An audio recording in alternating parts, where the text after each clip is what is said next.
권위에 순종이에요. 예.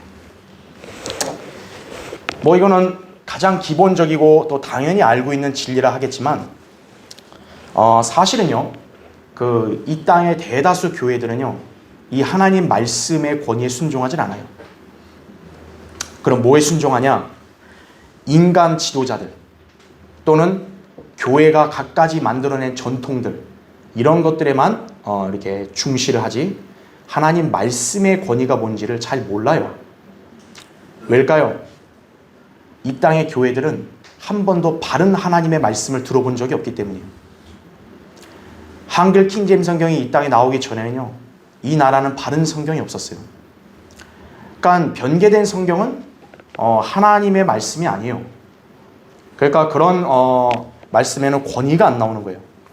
그러니까 결국 이 나라 교회들이 할 수 있는 건 뭐밖에 없냐면 미국의 선교사들로부터 배운 그런 전통밖에 지키지 못하는 거예요. 성도들 개개인이 하나님의 말씀의 의미가 뭔지, 또 말씀이 왜 권위가 있는지, 또 그거를 순종하는 게 무엇인지, 그거를 제대로 알고 살지 못한 거예요. 그런데 여러분은 이제 그걸 알게 될 수 있는 거예요. 왜냐? 우리에겐 바른 성경이 있고, 또 주님께서 우리에게 지혜를 주시고 또 이 말씀에 조명을 주시다 보니까 우리는 하나님의 말씀이 뭔지를 분별하고 또 권위에 순종할 수 있게 됐다라는 것이죠. 자, 그래서 그리스도인이 양육받는 데 있어서 성장하기 위해 가장 중요한 것은 정말 두말할 것도 없이 하나님 말씀이겠죠. 그렇죠? 자, 오늘 그거를 한번 살펴보겠습니다. 자, 먼저 교환의 메뉴를 보시면 하나님께서는 우리에게 한 가지 독특한 책을 주셨는데, 그 책은 1600여 년의 기간 동안 40여 명의 저자들에 의해 기록되었다 이거죠. 성경이 66권이라 하잖아요. 한 권이지만 창세기부터 요한계시록까지가 다 각각 한 권이에요. 그런 한 권이 한 권으로 또 집성됐다 보시면 돼요. 총 66개의 책이 한 권으로 집성된 게 성경이라 보시면 되는 거예요. 자, 근데 그 성경의 기록 기간이요, 무려 1600년이라는 거예요. 여러분, 인류 역사에서 이런 책이 있었나요? 그것도 한 명이 아니라 40명의 저자들에 의해서 기록됐다 그죠. 보통 한 분야에서 일하는 같은 시대, 같은 언어를 쓰고 같은 대륙에서 같은 문체를 지닌 사람들을 같은 장소에 불러놓고 한 가지 주제를 주고 동일한 목적으로 글을 쓰게 하였어도 그 저자들의 글들이 일치하지는 못할 것이다. 쉽게 말해 우리 모두를요, 한 방에 넣어놓고 하나의 주제를 넣어놓고 글 써보라 그러면 여러분 그 글이 다 똑같을까요? 틀릴 거 아니에요. 지금 현재 우리도 1600년의 기간이면은 이미 겹치지 않는 사람들도 많잖아요. 근데 그 사람들이 각자 그 시대에 다 글을 썼는데 그거를 집성해 보니까 어때요? 놀랍게 일치가 되더라 이거예요. 그게 성경이라는 거예요. 자, 성경의 저자들 중에도 참 저자들이 흥미로워요. 전문 어떤 그런 작가가 없어요. 성경의 저자들 중에는 어부가 있어요. 그렇죠? 예수님의 제자들. 그 다음에 목동이 있어요. 목동은 양치는 그 소년 아니에요. 아모스가 그랬죠. 그 다음에 군대 대장도 썼어요. 여호수아죠. 그 다음에 선교사도 썼어요. 바울이죠. 이제 그거는 여러분 지우시고 옆에 선지자. 선지자는 모세, 이사야, 예레미야 같은 선지자들도 썼죠. 그 다음에 세리도 이 책을 쓴 거예요. 그리고 또 어떤 글은 교실에서 쓴 게 아니에요. 작업실에 쓴 게 아니에요. 광야에서 쓴 사람도 있어요. 모세죠. 또 어떤 글은 감옥에서도 썼어요. 예레미야가 그랬죠. 어떤 글은 왕궁에서도 썼어요. 다니엘이죠. 어떤 글은 외딴 섬에 유배됐을 때 쓰기도 했어요. 사도 요한이죠. 자, 이처럼 여러 장소에서도 각각 이렇게 이 책이 쓰여졌다는 거예요. 수백 가지의 무리를 일으키는 주제들에 관해 기록했으면서도 완벽한 조화와 일치에 있어서 하등의 모순점도 없다라는 거죠. 이 책이 바로 성경이라는 걸 아셔야 돼요. 여러분의 손에 들고 있는 책이 바로 그러한 성경입니다. 자, 세상은 인간의 사상과 법을 기준으로 삼지만 절대적인 기준이 되지 못하여 늘 세상은 혼탁하고 답이 없다. 반면에 성경은 신뢰할 수 있는 유일한 최종권이기에 성도들의 믿음과 실행은 물론 정치, 경제, 사회, 문화, 환경 등의 모든 문제에서 절대적인 권위를 지니고 있다 이거죠. 그러니까 성경을 그냥 기독교인들의 전유물로 알면 그걸 잘못한 거예요, 그 사람은. 성경은 이 지상의 모든 인간들에게 최종 권위인 거예요. 하나님을 믿든 안 믿든 알든 모르든 상관없이요, 성경에 기록된 대로 해야 되는 거예요. 그렇게 안 하면 지옥으로 가는 거예요. 자, 그래서 성도들의 믿음과 실행만이 아니라 정치, 경제, 사회, 문화, 환경에 다 답이 여기 있어요. 정치하는 그 덜 떨어진 인간들은요, 이걸 봐야 되는 거예요, 성경을요. 따라서 이러한 하나님의 말씀에 대해 온전한 신뢰를 지닌 사람들은요, 바로 그런 사람들을 그리스도인이라 부르는 거예요. 그러니까 하나님의 말씀을 믿지도 않고 그렇게 순종하지 않는 사람들은 그리스도인이라 부를 자격이 없어요. 지금부터 우리는 성경을 최종 권위로 복종하는 것의 중요성 등을 살펴봄으로써 우리의 믿음이 굳건해지는 계기가 되기를 바라는 것이, 오늘 이 강의가 바로 그런 취지로 준비된 것이다 이거죠. 자, 첫 번째 보세요. 어떤 것이 하나님의 말씀인가 이거죠. 자, 거기 히브리서 4장 12절 나오죠. 하나님의 말씀은 살아있고 능력이 있어 양날이 있는 어떤 칼보다도 예리하여. 자, 성경을 마치 뭐로 비유하냐면 양날 가진 칼로 비유하는 거예요. 그렇죠. 그래서 거기 보면 혼과 영 그리고 관절과 골수를 찔러 가르고 마음의 생각들과 의도들을 판별하느니라 이거죠. 여러분, 성경이 단순히 어떤 무생물체면요, 어떻게 인간의 마음의 생각과 의도를 판별하겠어요? 성경은 무생물이 아니에요. 살아있는 하나님 말씀이라는 거예요, 이게. 자, 여러분이 성경을 읽는다고 하죠? 근데 사실은 성경이 여러분을 읽는 거예요.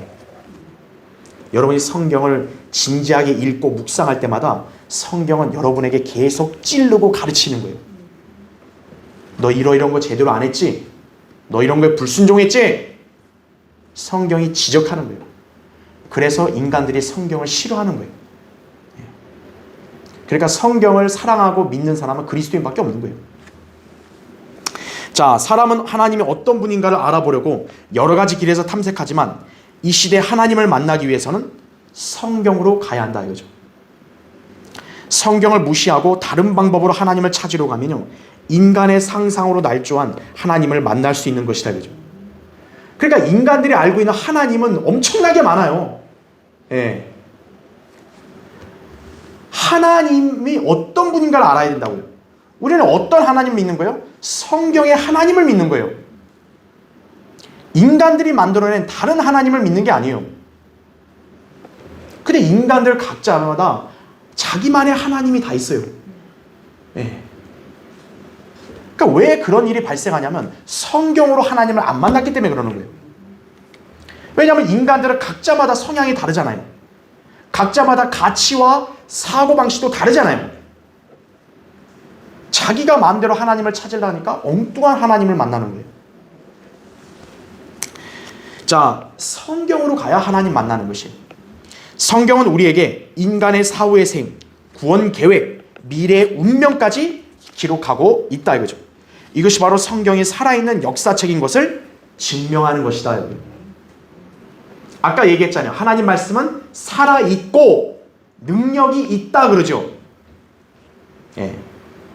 그러니까 보통 칼은 죽어있잖아요. 근데 이 하나님 말씀은 살아있는 칼과 같은 거예요. 여러분, 그 얼마나 무서운 일이에요? 칼이 막 움직여가지고 여러분 앞에 움직여봐요. 위협 안 느끼겠어요? 예. 성경은 살아있는 칼이다라는 거죠. 자, 그럼 보세요. 밑에 1번. 성경은 살아있는 책이다 이거죠. 사도행전 12장 24절에는 하나님 말씀은 계속 성장하고 번성한다고 말해요. 어떻게 책이라는 자체가 성장과 번성이 왜 있냐고. 생명력이 있으니까 그런 거죠. 자, 그래서 밑에 첫 번째 보시면 성경은 말을 합니다. 로마서 9장 17절에 성경이 파라오에게 말하기를 이 목적을 위하여 내가 너를 세웠으니 그럽니다. 자, 파라오라는 왕에게 누가 말해요? 성경이 말하고 있다고 얘기하죠. 성경을 말한다고 이렇게 묘사하죠. 그 다음에 두 번째, 성경은 미래를 봅니다. 갈라디아 3장 8절에 성경은 하나님께서 이방인들을 믿음으로 말미암아 의롭게 하실 것을 미리 보고 그랬죠. 성경이 이방인들을 믿음으로 의롭게 할 것을 미리 봤다 그래요. 왜냐하면 구약에서는 이방인들이 믿음으로 의롭게 되는 경우는 거의 없거든요. 거의 다 유대인들이었죠. 근데 성경은 이방인들도 그렇게 된다는 걸 미리 봤다는 거예요. 바로 성경이 살아있는 책이니까 가능하죠. 2번, 성경은 능력이 있다 이죠. 밑에 첫 번째 보세요. 무슨 능력이냐? 말씀으로 만물을 창조하신다는 거죠. 히브리서 11장 3절에 믿음으로 우리는 세상들이 하나님의 말씀으로 지어진 것을 깨닫나니 이렇게 말하고 있습니다. 자, 여러분, 이 세상들이 다 무엇으로 지어졌다는 거예요? 하나님의 말씀으로 지어졌다 이거죠. 그걸 믿는 사람이 성도죠. 그렇죠. 두 번째, 말씀으로 인간을 구원시킨다는 거예요.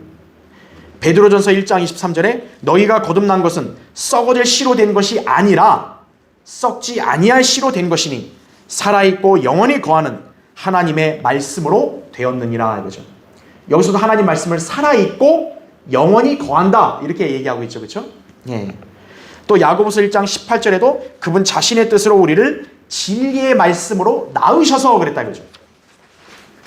우리 그리스도인들이 보통 새로운 출생했다 그러잖아요.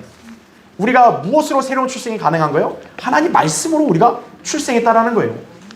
그러니까 성경은 생명을 낳게 하는 능력이 있는 거죠. 그렇죠.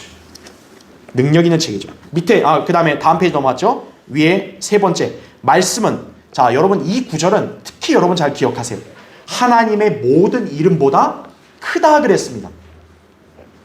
여러분 하나님의 이름이 얼마나 위대해요. 그렇죠? 근데 하나님께서는 그분 자신의 이름보다 하나님 말씀 성경을 더 위에 뒀다고 말씀하세요. 거기 시편 138편 2절이에요. 거기 보시면 내가 주의 거룩한 전을 향하여 경배하고 주의 자애하심과 주의 진리를 인하여 주의 이름을 찬양하리니 이는 주께서 주의 말씀을 주의 모든 이름 위에 크게 하셨음이니이다 이거죠. 여기서 주의 말씀은요 예수 그리스도를 말하는 게 아니에요. 예수 그리스도란 자체도 하나님 아니에요. 그렇죠? 근데 그분의 이름보다 어때요? 더 말씀을 크게 뒀다라는 거예요. 여기에 말씀은 기록된 말씀 성경을 말하는 거예요. 자, 하나님께서 그분 자신의 거룩한 성호보다 더 크게 하신 성경이 여러분 변개되면 되겠어요? 안 되겠어요? 안 되죠. 자, 그래서 밑에 3번 성경은 양날 가진 칼처럼 예리하다 했습니다. 자, 한번 생각해 보세요. 여러분이 뭔가 야채나 과일을 다듬을 때 뭐가 필요해요? 칼이 필요하죠. 환자를 치료할 때, 의사가 수술할 때, 집도할 때 뭘 필요해요? 칼이 필요하죠. 기록된 말씀은 마음속의 생각과 의도를 드러내게 하기 위하여 사람의 외양을 잘라내버리신다 그러죠. 인간 자체는 외모를 봐요. 저 사람이 잘생겼나 못생겼나, 저 사람이 많이 가진 사람인가 못 가진 사람인가, 저 사람 많이 배운가 못 배웠는가, 인간은 그걸 보죠. 하지만 하나님 말씀은 칼로 어때요? 그 사람 외양을 싹 도려내서 안을 보는 거예요. 저 사람 안이 어떤 상태인가. 성경은 양날 가진 칼처럼 예리하다라는 거죠. 4번 성경은 분별력이 있다 이거죠. 시편 119편 105절에 주의 말씀은 내 발의 등불이요 내 길의 빛이니이다 그랬죠. 여러분 빛이 없으면 어때요? 깜깜하면 만져서 느낄 수 있지만 뭔지는 정확히 모르죠. 하지만 빛이 있으면 정확히 뭔지를 보죠. 성경은 바로 우리의 빛이다라는 거죠. 그러니까 우리가 하나님 말씀을 통해서 앞을 볼 수 있는 거예요. 그걸 우리가 기억해야 합니다. 자, 바로 오늘 방금 봤던 것처럼 어떤 것이 하나님 말씀인가? 성경이 하나님의 말씀이다 이거죠. 그러니까 오늘 여러분은 다른 건 몰라도 이 믿음 하나는 꼭 가지고 있어야 돼요. 성경은 하나님의 말씀이다 이거예요. 여러분이 그걸 그냥 안다라는 식으로 넘어가면 여러분의 생애에는요 진전이 없는 거예요. 성경은 하나님의 말씀이에요. 그러니까 성경에서 무슨 말씀했다면 여러분은 거기에 대해서 왈가왈부한다든지요. 또 그거를 그냥 무시해버리면 안 돼요. 그럼 그 사람은 권위에 순종하는 게 아니라는 것이에요. 그렇죠? 자, 성경은 바로 하나님 말씀이다. 예. 인간의 책이 아니라 하나님의 말씀이라는 것을 기억하셔야 돼요. 자, 이번에 두 번째 주제 볼게요. 왜 우리에게는 성경이 필요한가 이거죠. 자, 하나님께서는 성경을 통해 인간들의 교만을 무너뜨리신다 이죠. 그러면서 하나님의 계획을 계시하고 성도들이 이 세상을 살 때 말씀으로 그분의 뜻을 따라 행하도록 인도하시는 것이다 라는 거예요. 그러니까 성경이 필요한 거죠. 성경이 없으면 인간은 자기가 제일 똑똑한 줄 알아요. 아, 내가 판단해 보건데 난 이게 맞아. 왜? 자기가 제일 똑똑하니까요. 근데 성경이 있음으로써 자기가 가진 교만이 무너지는 거죠. 아, 내가 틀렸구나. 아, 내가 이렇게 무지하구나. 아, 성경에 이게 이래서 이렇구나. 그걸 알게 되는 거죠. 자, 왜 우리에게 성경이 필요한지. 자, 1번 보세요. 하나님을 계시하기 위하여 필요하다라는 거죠. 자, 하나님이 어떤 분인가를요, 인간들은 막연하게만 아는 거예요. 근데 성경을 통해서 우리가 믿고 섬겨야 될 하나님이 어떤 분인지가 계시가 다 된 거예요. 자, 밑에 보세요. 첫 번째, 하나님은 우주의 창조주와 주인이시다라는 거죠. 창세기 1장 1절에 처음부터 나오죠. 두 번째, 하나님은 영원부터 계셨고 현재도 나이신 분으로 계시며 영원까지 존재하신다라는 거죠. 자, 시편 90편 2절에도 영원부터 계셨다 그랬죠. 인간은 시간이라는 개념 속에 갇혀 있지만 하나님은 시간의 영역을 초월하시죠. 그러니까 시간이 있기 이전 영원부터도 이미 계셨던 분이다. 그리고 계시록 1장 8절에 보면 예수 그리스도께서도 나는 알파와 오메가요 시작과 끝이라 그랬죠. 왜 그럴까요? 예수 그리스도가 바로 하나님이시기 때문에 그런 거예요. 그러니까 그분도 영원부터 영원까지 계시니까 알파와 오메가라고 말한 거예요. 또 출애굽기 3장 14절에는 하나님이 나는 곧 나다 그랬죠. 나이신 분 그랬죠. 그렇죠. 왜 그럴까요? 하나님이 만약 나는 나였다 그러면 하나님은 과거의 하나님밖에 안 되는 거예요. 나는 나다 그 말은 뭐겠어요? 영원토록 하나님은 계속 계신다는 걸 표현하는 거예요. 그게. 그래서 예수 그리스도께서도 유대인들이 자꾸 그분을 깎아내리려니까 아브라함이 있기 전부터 뭐라 그랬어요? 예수님은 나는 있느니라 그랬죠. 개역성경에 있었느니라 그런 거예요. 그 마귀가 변개시킨 거예요. 예수 그리스도가 왜 나는 있느니라 현재로 썼냐? 그분이 하나님이시라는 거예요. 그분이 영원부터 영원까지 계신 분이었다는 거예요. 근데 개역성경은 뭐라 그랬어요? 있었느니라. 과거로 써버린 거예요. 예수 그리스도의 신성을 깎아내린 거예요. 그 성경이. 자, 세 번째 보세요. 하나님께서는 전지전능하신 분이시다라는 거죠. 욥기 37장 16절이나 42장 2절에 보면 주님은 모든 걸 하실 수 있다 그랬고요. 또 마태복음 19장 26절이나 누가복음 1장 37절에 보면 사람에게는 불가능한 게 있어도 하나님께는 불가능이 없다라고 그랬죠. 예. 전지전능하신 분이신 거예요. 그 다음에 4번 밑에 보면 하나님께서는 무소부재하시다 그죠. 자, 여러분이 이 무소부재를 잘 알아야 돼요. 무소부재는 장소에 제약받지 않는다는 거예요. 지옥이든 하늘나라든 하나님은 다 거기에 어떤 거예요? 계신다라는 게 무소부재인 거예요. 그러니까 지금 이 자리에도 하나님이 계시는 거고 다른 지역교회 모임도 하나님이 계시는 거고 무소부재인 거예요. 예레미야 23장 23절 24절에 보면 주님이 하늘과 땅을 충만케 한다 그랬다 그죠. 주님은 가까이에서나 멀리서나 하나님이시라 그런 거예요. 시편 139편 7절부터 12절에는 하나님은 하늘, 지옥에도 계신다고 말씀하고 있죠. 그래서요, 인간이 하나님을 피해서 어디 도망갈 데가 없는 거예요. 아, 여기 가면 내가 하나님이다, 나 못 찾겠지. 이미 하나님 거기 계시는 거예요. 야, 누구도 안 보니까 여기서 내가 좀 죄져도 괜찮겠지. 하나님이 바로 보시는 거예요, 그 앞에서. 그러니까 죄 지은 사람은 간이 상당히 부은 거예요. 그렇게 보시면 되는 거예요. 또 하나님은 불변하신다는 거죠. 말라기 3장 6절에 하나님은 변경하지 않으신다 그랬어요.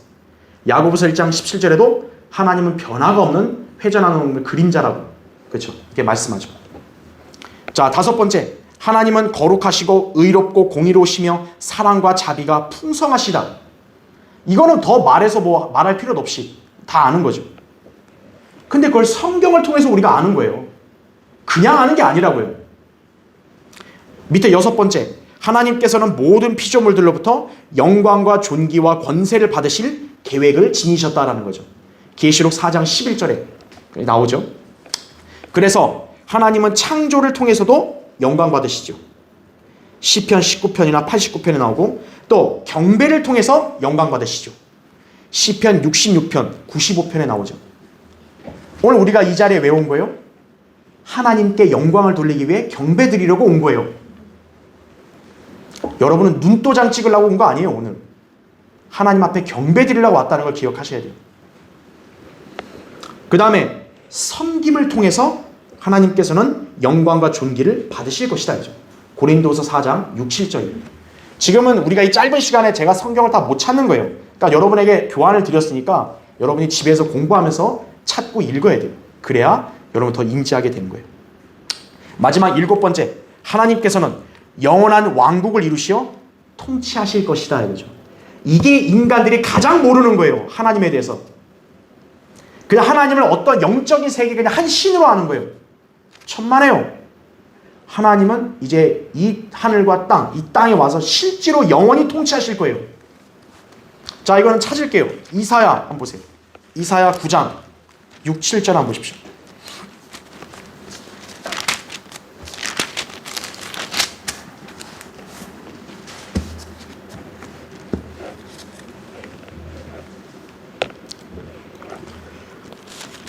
이사야 9장 6, 7절 보면요.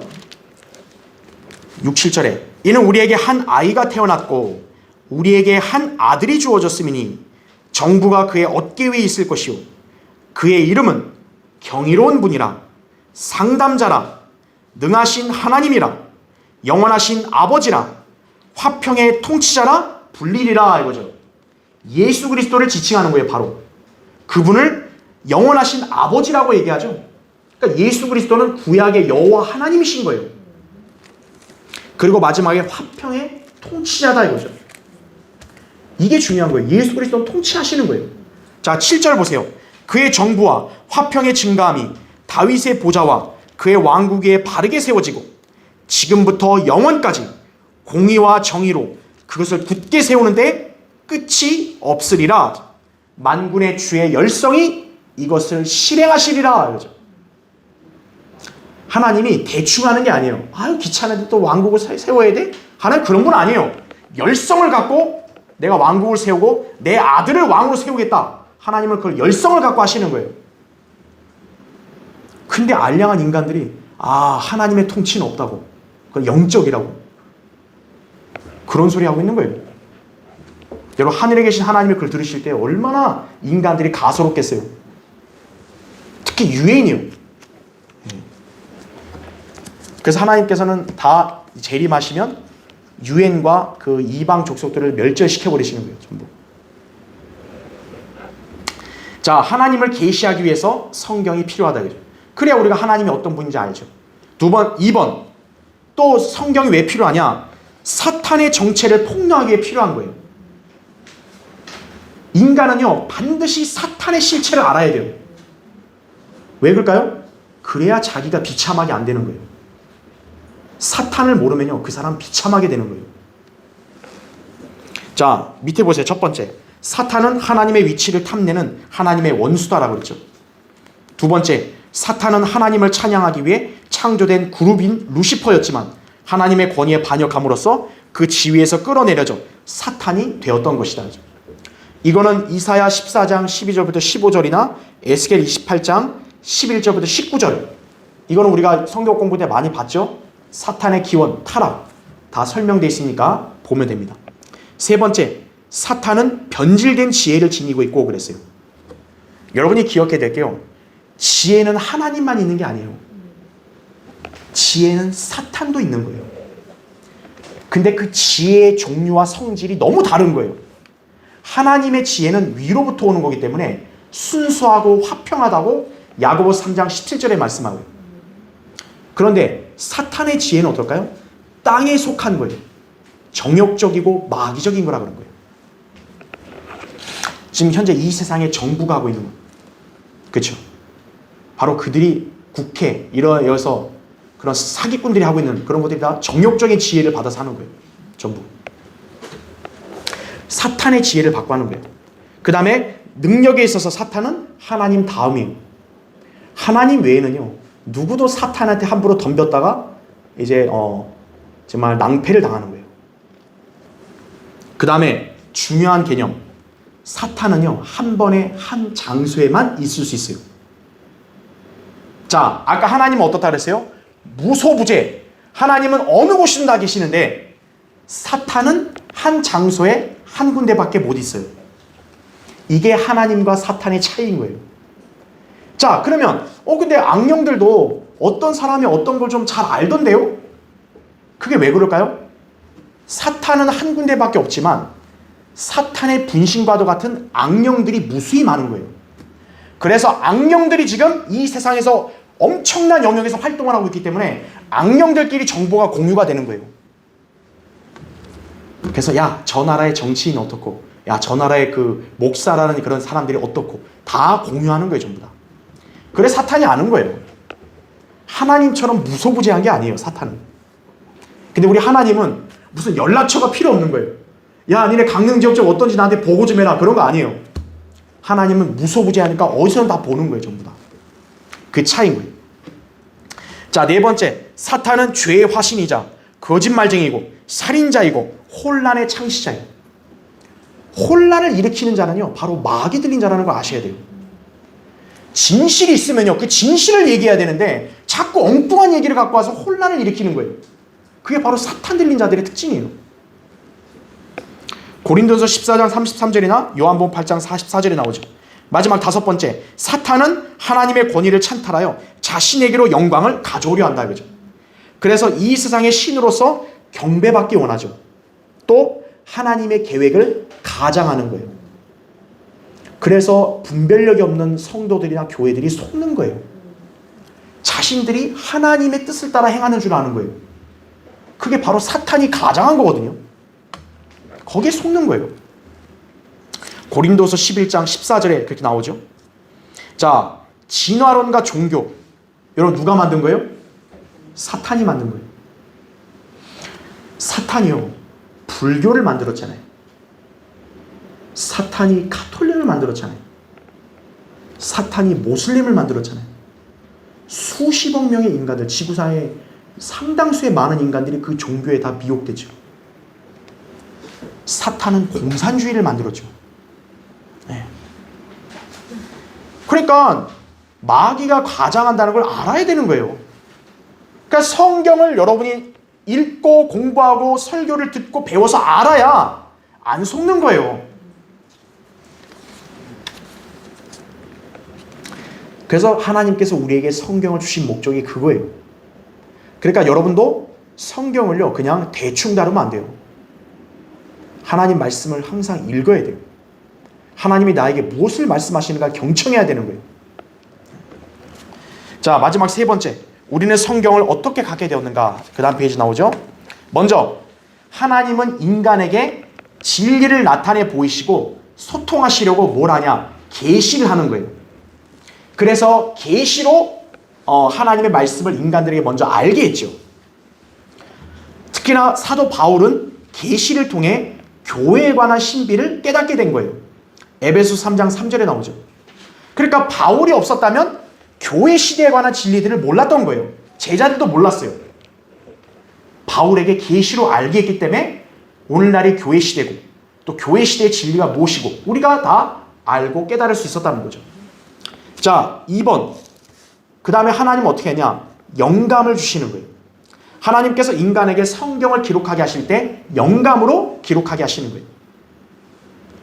자, 성경에 기록되는 것, 이것도 굉장히 좀 심오한 주제고 하니까 이거 자세히 안 하고요. 일단 밑에 첫 번째 보면 성령님께서는 감동을 주십니다. 베드로서 1장 20절 21절에 보면 예언은 사사로운 뜻에서 나온 게 아니고 성령으로 감동을 받아 말한 것이라 그랬어요. 그러니까 선지자들이 과거에 어떻게 하나님 말씀을 전할 때 성령님이 그 사람 안에서 감동을 일으켜서 말하게 하는 거예요. 인간이 말을 하는 거지만 성령님이 감동으로 그 사람에게 말씀을 전파하게 한 거예요. 자, 그러면 어떻게 될까요? 말로 선포한 말씀들 중에서 기록자가 책에다가 기록을 했을 거 아니에요. 그게 지금 우리 성경 아니에요. 이 성경이 바로 영감으로 주어졌다라는 거예요. 그래서 말할 때 감동으로 말하게 하고 그거를 기록하게 할 때 하나님께서 영감으로 기록을 하게 하셨다라는 거죠. 그래서 디모데후서 3장 16절에 보면 모든 성경은 하나님의 영감으로 주어진 것으로 이렇게 나오게 되는 것이고, 그거를 우리가 봐야 됩니다. 자, 밑에 3번 조명입니다. 조명. 여러분, 조명이 뭐예요? 어두운 거를 딱 불로 밝혀주는 거 아니에요. 성령님께서 우리에게 조명을 비춰주셔야 성경을 아는 거죠. 깜깜하면 어때요? 아무리 봐도 모르는 거예요. 자, 거기 누가복음 23장 32, 45절 이렇게 나오죠. 그들이 서로 말하기를 그분이 길에서 우리에게 말씀하시며 성경을 열어 보여주실 때 우리 마음이 뜨겁지 아니하더냐? 라고 하며 그때 그들의 지각을 열어 성경을 깨닫게 하시니라 이렇게 말씀한 거죠. 조명을 비춰준 거죠. 그 다음 두 번째, 예수님께서 베드로에게 하신 말씀이죠. 마태복음 16장 17절에 바요나 시몬아 내가 복이 있도다. 이를 너에게 나타낸 것은 혈과 육이 아니라 하늘에 계신 나의 아버지시니라 그랬죠. 하나님의 말씀의 진리는 혈과 육을 통해서 알 수 있는 게 아니에요. 아, 우리 아버지가 대단한 목사니까 나도 알겠지. 그런 거 아니에요. 하나님께서 조명을 주셔야만 아는 거예요. 그 다음에 세 번째, 고린도전서 2장 12절 13절에 보면 우리가 하나님께로부터 온 영을 받았기 때문에 하나님 말씀, 영적인 말씀을 알게 된다는 거예요. 예. 그걸 어디서 기록을 하고 있는 거죠. 그 다음 마지막 네 번째, 보존입니다. 하나님께서 종이에서 종이로 보존케 하셨다. 자, 여러분은 이거를 잘 기억해야 돼요. 왜냐하면 성경이 하나님 말씀이다라고 고백하는 사람들 중에서 상당수가요, 오늘날 우리가 들고 있는 이 성경의 권위를 인정을 안 해요. 왜일까요? 성경이 하나님 말씀이라 그러면서 왜 지금 우리 손에 들고 있는 성경은 인정 안 할까요? 그들이 말하는 성경은 원본을 가리키는 거예요. 그러니까 최초의 원본만 권위가 있고 이거는 인간들 손을 거쳤기 때문에 조금 좀 오류가 있다 이거예요. 그런 거예요. 그렇지 않다는 거죠. 자, 이건 한번 찾아볼게요. 여러분 시편 12편. 자, 여러분 이 구절은요, 우리 성경대를 믿는 그리스도인이라면 반드시 기억하고 암송하면 좋아요. 시편 12편 6, 7절 보십시오.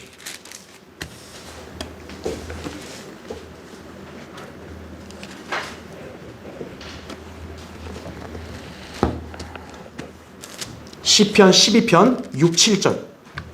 주의 말씀들은 순수한 말씀들이라. 여러분 보세요. 하나님 말씀들이 조금이나 불순물이 있으면 돼야 안 돼요? 안 된다는 거죠. 계속 보세요. 흙 도가니에서 단련되어 7번 정화된 은갓도다 이거죠. 여러분 한 번 정화도 아니고 7번이나 정화시켰으면 이거는 완전히 순수하고 깨끗할 수밖에 없는 거죠. 자, 근데 7절을 보세요. 오 주여, 주께서 이 말씀들을 어떻게 하신대요? 간수하시리니 이거예요. 자, 하나님이 최초의 원본으로 영감을 기록해 놓고 정화도 시켰어요. 근데 하나님이 야, 내 성경 어디 갔냐? 아이 깜빡했네. 하나님 이러시는 거예요? 간수하신다라는 거죠. 근데 보세요. 거기 주께서 이 세대로부터 언제까지요? 영원토록 그것들을 보존하시리라 하죠. 근데 이 나라 교회들이 쓰는 개혁성경처럼 36,000군데가 변개가 되면요, 그럼 하나님이 이 약속을 안 지킨 거 아니에요? 그렇지 않겠어요? 자, 또 하나 더 찾아볼게요. 마태복음 5장 한번 보세요. 제가 특별히 찾는 것은 중요하니까 찾는 거예요. 여러분들도 이 구절을 기억하고 있어야 돼요. 마태복음 5장 18절 보겠습니다.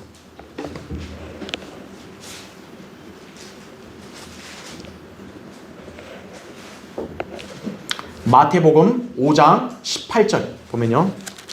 진실로 내가 너희에게 말하노니 하늘과 땅이 없어지기 전에는 율법의 1.1획도 모든 것이 이루어질 때까지 결코 없어지지 아니하리라 이렇게 말씀하죠. 하나님 말씀은요, 하늘과 땅이 없어지기 전까지는 안 없어진다는 거예요. 그런데 삭제되고 변개되고 그러면 되겠어요, 안 되겠어요? 지금 안 찾겠지만 여러분 한 구절 더 기억하세요. 마태복음 24장 35절에 보면 하늘과 땅은 없어져도 내 말들은 결코 없어지지 아니하리라 이거죠. 자, 그래서 여러분들이 누군가 어느 교인들을 만났을 때 질문을 한번 해봐요. 그 사람들한테. 당신은 하나님이 온 우주 만물을 창조하고 주관하는 걸 믿느냐 물어봐요. 그럼 믿는다 그럴 거예요. 자, 그러면 당신이 상식적으로 판단해봐라. 온 우주 만물을 창조하고 보존하는 게 힘드냐? 아니면 이 책 한 권을 보존하는 게 힘드냐? 대답해보라 그래요. 여러분이 상식적으로 보세요. 우주 만물을 지금 창조하고 보존하는 게 어려워요? 책 한 권을 보존하는 게 어려워요? 근데 하나님이 우주 만물을 창조하고 보존한 건 믿는다고 하면서 왜 성경을 보존한다는 건 못 믿냐 이거예요. 왜 성경이 부패되냐 이거예요. 누더기처럼. 그러면 안 되는 거죠. 그렇죠? 여러분은 보존된 순수한 바른 성경을 들고 있는 거예요. 그래서 하나님께서는 그분의 말씀을 보호하신다고. 그래서요. 신명기 4장 2절, 잠언 30장 5절 6절, 계시록 22장 18절 19절 성경의 앞, 중간, 끝에서 하나님은 말씀을 함부로 고치지 말라고 경고하신 거예요. 만약 고치면 어떻게 될까요? 하나님이 저주해버리는 거예요, 그 사람을. 그래서요, 그 성경 변개자들 중에 상당수가요, 진짜 비참하게 인생 끝낸 사람들이 많아요. 하나님 말씀을 함부로 변개시키면 끝나는 거예요, 그 사람은요. 마지막 네 번째. 자, 성경을 가지고 우리는 무엇을 해야 하는가? 이제 마지막이에요. 당연히 디모데후서 2장 15절에 나온 대로 진리의 말씀을 올바로 나누어서 공부해야죠. 여러분이 성경을 이제 가졌으면 뭘 해야겠어요? 읽고 공부를 해야죠. 성경은 장식품이 아니에요. 읽고 공부하라는 거예요. 자, 1번 보세요. 성경을 올바로 나누어서 공부하라 그랬어요. 첫 번째, 준비를 해야 됩니다. 먼저. 준비는 세 단계예요. 영적으로, 또 정신적으로, 육체적으로 준비를 해야 돼요. 영적으로는 기도로 준비를 해야 돼요. 그러니까 여러분이 성경을 읽든지 지금 이렇게 설교를 듣든지 또 예배드리러 오든지 공부를 하든지 여러분은 먼저 기도하고 와야 되는 거예요. 그래야 여러분의 시간이 헛되지 않는 거예요. 그 다음에 정신적으로는 어떻게 해야 돼요? 신뢰하는 겸손한 자세로 성경을 대해야 되는 거예요. 야, 성경이 좀 뭐 잘못된 게 있는가 한번 보자 이러면 어떻게 돼요? 하나님이 그 머리를 돌아버리게 하시는 거예요. 그런 사람 머리를. 정신적으로 신뢰하고 겸손한 자세로 봐야 돼요. 그 다음에 육체적으로는 공부할 수 있는 적절한 장소에서 공부해야 돼요. 시장통 한가운데 가서 나 성경 읽겠습니다. 그러면 안 돼요. 시끄러운데 어떻게 성경이 들어와요? 텔레비전 켜놓고 이거랑 같이 성경 보겠습니다. 안 돼요, 그거. 성경 안 보고 텔레비전만 보게 되는 거예요. 공부할 수 있는 적절한 장소를 찾으라 이거예요. 두 번째, 준비가 됐으면 부지런히 해야죠. 매일 시간을 정해내세요. 여러분이 시간을 많이 정할수록 좋은데 아무리 못해도 1시간 30분 딱 정해놓고 공부를 하는 거예요. 그 다음에 세 번째 방법, 성경을 읽으라 이거죠. 유튜브로 쓰잘데없이 보는 거는 아무 도움 안 되는 거예요. 하나님이 성경을 줬으면 성경을 읽으라고 준 거예요. 성경을 읽어야 돼요. 그 다음에 단어, 주제, 인물을 공부하는 거예요. 마지막으로 개인적인 적용을 하고 암송을 해야 되는 거예요. 근데 사람들이 너무 편의주의에 젖다 보니까요. 성경을 안 읽고 그냥 핸드폰이나 컴퓨터만 보려고 하는 거예요. 전혀 성경적 진리 몰라요, 그 사람은. 쓰잘데없는 것만 기억하는 거죠. 성경을 우리에게 책으로 준 이유가 뭐예요, 하나님이? 책은 읽으라고 주는 거예요. 성경을 보면 어디에서도요, 성경을 읽으란 말이 다 나오는 거예요. 성경을 올바로 나누어 공부하라 이죠. 2번, 경험으로 지식을 얻으라. 이 경험이라는 건 우리가 다 익히 잘 알고 있는 것을 말하는 거예요. 그래서 성경은 총 몇 권이에요? 66권이죠. 구약 잘못됐네요. 구약 39, 신약 27. 이렇게 보시면 되고요. 자, 구약은 이거는 이제 우리 킹제임 성경 기준으로 말한 겁니다. 5단계죠. 율법, 역사서, 시가서, 대선지서, 소선지서예요. 그래서 순서를 여러분에게 적어놨기 때문에 여러분들도 이 순서를 항상 잘 눈으로 익혀서 여러분이 이 순서가 항상 몸에 잘 배어야 돼요. 그렇죠? 신약, 마태복음부터 사도행전까지가 역사서예요. 예수님의 탄생부터 초림, 그 이후에 사도들의 사역까지 행적, 역사서예요. 교리서가 아니에요. 사도행전은. 두 번째, 바울 서신이 바로 우리 교리서예요. 로마서부터 고린도 전후, 갈라디아서, 에베소, 빌립보서, 골로새서, 데살로니가 전후서, 디모데 전후서, 디도서, 빌레몬서까지. 자, 거기 애매한 게 뭐냐면 히브리서예요. 히브리서는 사실 교회 시대 서신이 아니에요. 근데 바울이 썼다라는 것을 다 누구나 인정하기 때문에 제가 여기다 바울 서신으로 넣어놨지만 히브리서는 교회 시대의 서신이 아니라는 걸 아셔야 돼요. 히브리서부터 야고보서, 베드로 전후, 요한 1, 2, 3, 유다서, 요한계시록을 일반 서신이라 그래요. 그래서 일반 서신은 환란 시대의 교리, 교회 시대의 교리가 섞여 있는 거예요. 그래서 히브리서나 야고보서를 함부로 교회에다 갖다 적용시키면 그 사람 혼란에 빠지는 거예요. 성경은 이렇게 구분되어 있는 거예요. 그 다음에 네 번째 성경의 적용, 교리죠. 그 다음에 책망, 바로잡음, 의로 훈육이다 이거죠. 그 다음에 구절을 적용하는 것은 교리적, 역사적, 영적 적용이에요. 마지막으로 성경 해석. 자, 중요해요. 성경 항상 뭐로 해석하라 했어요? 문자적으로. 신천지가 말하는 그런 비유는 쓰잘데없는 사기 치는 거예요. 성경은 문자 그대로 성경을 성경으로 읽고 비교하고 해석하는 거예요. 마지막 세 번째, 지혜를 얻어라 이거죠. 왕국 계획을 나누어서 이해해야 돼요. 왜냐, 성경의 주제가 왕국이기 때문에. 또 세대적 진리, 교회와 이스라엘 구분, 율법과 은혜의 구분, 구원받은 사람과 자연인 구분, 하늘나라 지옥을 나누어서 구분, 유대인과 이방인을 나누어서 이해하고 천국과 하나님의 나라도 나누어서 이해해야 되는 거예요. 자, 그래서 오늘 제가 한 강의는 하나님 말씀이 어떤 게 하나님 말씀이고 또 이 하나님 말씀이 왜 우리에게 하나님이 주셨는가고 그리고 이 성경이 우리에게 어떤 유익이 되고 또 우리는 어떻게 해야 되는가 가이드를 제시한 거예요. 여러분은 이거에 머물면 안 되고 여기서 이제 하나님 말씀을 더 부지런히 읽고 공부해서 어떤 말씀이든 여러분이 그 권위에 순종하는 성도가 되어야 합니다. 네, 다음 시간에 계속하겠습니다.